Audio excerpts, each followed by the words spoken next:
എന്തിട്ടാണോ? ഒന്നുമില്ലടാ. പറ. ഒന്നുമില്ലടാ. എന്താണ് ചോദിച്ചെന്താ? 7 வருஷம் ലൗടാ. ലവിനെന്താ? இல்ல இப்பெல்லாம் சரியாவே பேச மாட்டேங்கிறா. கூப்பிட்டாலும் பயங்கர ரெஸ்பான்ஸ் ஒன்றும் இல்லை. கூப்பிடுறேன், பிஸியாவே இருக்கா. നമുക്ക് എന്തെങ്കിലും ബിസികളോട് ആയിക്കോണേ. നമ്മൾ ചുമ്മാ വർക്കിംഗ് ചെയ്യാനേ എടാ பிஸினா ஓகே. எனக்கு என்னமோ பயங்கரமா ஃபீல் ஆகுது.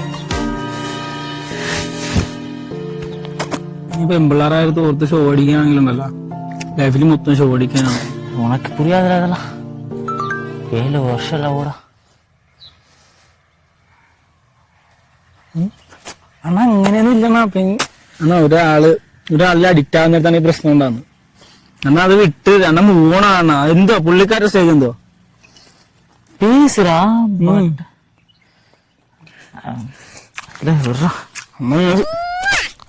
ഒരു കാര്യം പറ, പുള്ളിക്കാരുടെ സ്റ്റേജ് എന്തോ?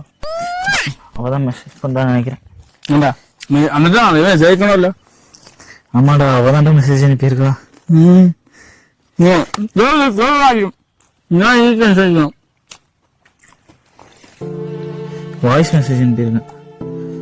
நான் தப்பா நினைச்சேன்டா. അങ്ങനെ ഞാൻ പറ, ഓവർത്തിങ്ക് ചെയ്യണ്ട.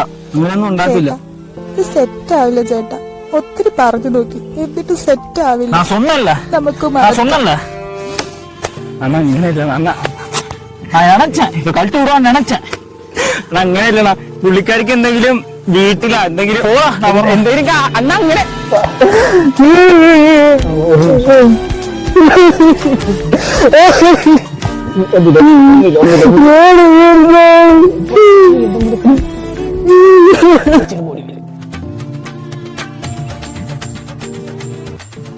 ഹലോ, ഇപ്പൊ വിളിക്കണത് ആ പ്രാന്തം കൂടെയുള്ള ആരും അറിയല്ല.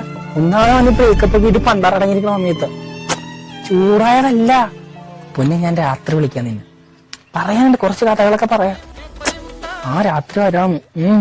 വരാം അല്ലേ? അവന് വട്ടായിട്ടിരിക്കുക. ഞാൻ അവനൊന്ന് സമാധാനിപ്പിച്ചും തരാം. ആ ഞാൻ രാത്രി ഉറപ്പായിട്ടും വരും. ഓക്കെ ഓക്കെ ശരി.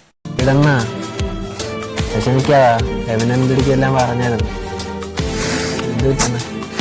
7 வருஷம் லவ்டா. எனக்கு தெரியும்டா. அப்பமே அவன்கிட்ட எவனோ போன் பேசிட்டு இருக்கான்டா. அவன் மட்டும் என் கையில கிடைச்சா ബാക്കി രാത്രി ഓക്കെ.